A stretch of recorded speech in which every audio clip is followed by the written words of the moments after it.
Donc de manière générale, donc les étapes, donc ça sera toujours en 2 étapes. C'est-à-dire, pour la question 1 par exemple, je te demande de calculer cette intégrale. Alors ce que tu vas faire, vu qu'un calcul d'intégrale, c'est tout d'abord un calcul de primitive. Donc tu vas commencer tout simplement par d'abord me calculer la primitive. Une fois que tu as calculé la primitive, bah, ce que je te demande, c'est le grand f, bah, tu vas une fois le remplacer, donc une fois l'évaluer en 1 dans ce cas-là, la bande supérieure, et une fois en 0.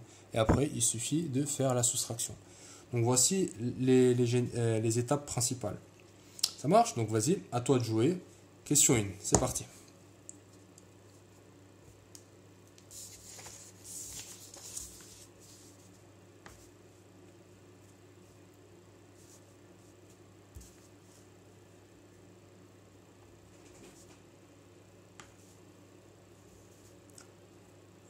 Ok, alors, comment ça se passe? Donc tout d'abord, calcul de cette primitive.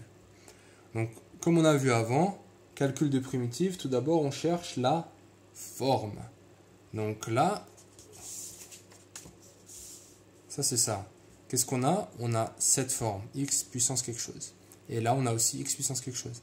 Donc, ces primitives, c'est quoi? On augmente la puissance et on divise par la même chose. Donc, on va déjà une fois commencer par écrire ça.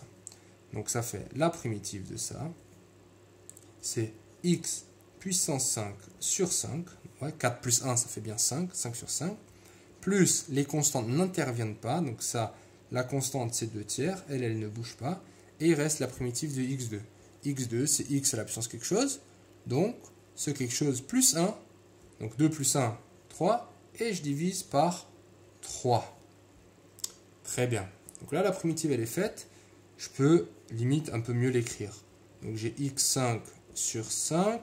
Et là, bah, je vais faire quoi? 3 fois 3, ça fait 9. Donc plus 2 sur 9, x à la puissance 3. Alors cette fois-ci, très important. Là, on n'a plus de constante. La constante, si tu veux, elle est tout le temps 0. Donc ça, c'est comme ça, parce qu'en fait, si tu regardes la formule, bon, je ne rentre pas dans les détails, mais si tu veux, elle s'annule, les deux constantes. Parce que lui aura une constante, quand tu l'évalues là, et lui aura une constante, du coup, elles vont s'annuler. Donc, c'est bien, tu n'as plus besoin de mettre de constante. Quoi d'autre? Donc, maintenant, on a f, donc ça, c'est égal à grand F de x. Ce qui est la première grande étape. Alors maintenant, une fois qu'on a grand F de x, qu'est-ce que je te demande? Je te demande de calculer grand F de B moins grand F de A. Donc grand F de 1 est égal à combien?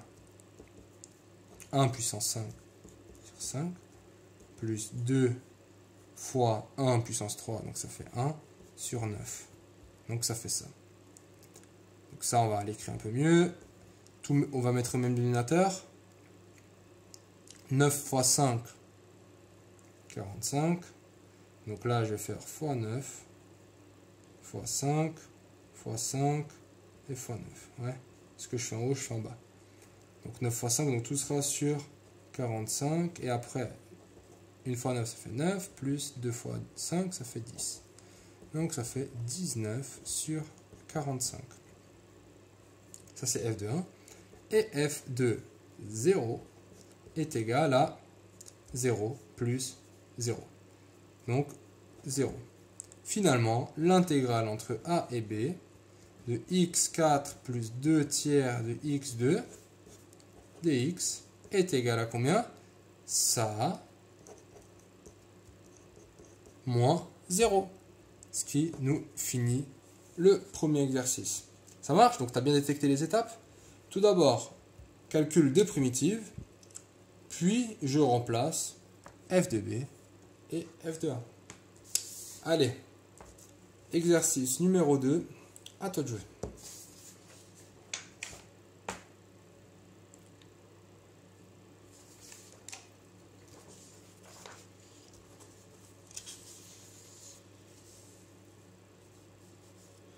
Alors, exercice numéro 2. Donc tout d'abord, j'aimerais bien être attentif sur une chose. C'est que cette constante qui est là, elle ne va pas intervenir. Donc ce que je vais faire, comme d'hab, je vais calculer la primitive de ça. une fois que j'ai ça, ben, j'oublie pas de mettre ce 3. Okay, donc lui, il ne faudra pas oublier de le mettre. Donc on commence d'abord par la primitive de ça. Alors si j'ai f de 2x, on va appeler ça comme ça, 1 sur 3 racine de x, 1, 2 sur 7, x à la puissance 4, comment je fais? Donc tout d'abord, quelles sont mes formes? Alors je vois direct d'entrée, là il y a un x puissance 4, donc ça, première forme. Donc lui il est bon. Deuxième forme, je vois racine de x au dénominateur. Donc, je pense à ça. Sauf que là, il me faut un 2. Du coup, je procède à une fin du lot. Donc, on fait vraiment comme dans les trois premières vidéos. Donc là, moi, il me faudrait un 2 là en bas. Donc, je vais faire quoi? Je vais mettre un 2 là en bas. Et du coup, il faut que je le mette en haut aussi. Ouais? Donc là, je me retrouve bien avec la formule que je veux. 1 sur 2 racine de x. Donc si je réécris ça, donc j'ai ma constante devant, donc j'ai quoi maintenant en constante? J'ai 2 sur 3, c'est ce qui reste dehors, tu vois, ça n'a pas été pris, fois 1 sur 2 racine de x. Et là, ben, j'ai pas besoin de modifier quoi que ce soit, parce que c'est bon. Donc ça c'est f de 2x. Donc maintenant je procède à la primitive. Donc je sais quoi? Je sais que ça, tout d'abord, la constante, comme d'hab, elle bouge pas, hein, toujours fixe. La primitive de ça, c'est quoi? Ben, la primitive de ça, c'est racine de x. Et après, la constante, encore une fois, ne bouge pas. Et la primitive de x puissance 4, ben, j'augmente de 1, donc ça fait 4 plus 1, ça fait 5, et je divise par la même chose. J'écris ça un peu mieux, hein. Donc j'ai 2 tiers racine de x, et en haut, j'ai quoi? J'ai moins 2 en constante, et en bas j'ai quoi? 7 fois 5, 35, x puissance 5. Comme d'hab, cette fois-ci on n'a pas les constantes, donc c'est plus 0 si tu veux. Donc je me retrouve avec ma primitive. Dernière étape, c'est quoi? Donc là, cette fois-ci, il faut faire gaffe à lui. Hein? Donc si tu veux, c'est comme si j'avais un 3 tout le temps devant. On va plutôt le faire comme ça, je pense que c'est mieux. Donc là, je vais distribuer ce 3 tout simplement. Là et là. Donc je me retrouve avec quoi? Je me retrouve avec 3 fois 2. Mais là, il y a le divisé par 3. Donc du coup, lui va annuler lui. Donc il me reste 2 racine de x moins 2 fois 3. Ça fait 6 sur 35 x puissance 5. Donc ça, c'est f de x. N'oublie pas la constante devant. Dernière étape, c'est quoi? Calculer f, donc dans notre cas 1, moins f, dans notre cas 0. F de 1 égale à quoi? 2 fois racine de 1, donc ça fait 1, moins 6 sur 35 fois 1. Donc ça fait 2 moins 6 sur 35.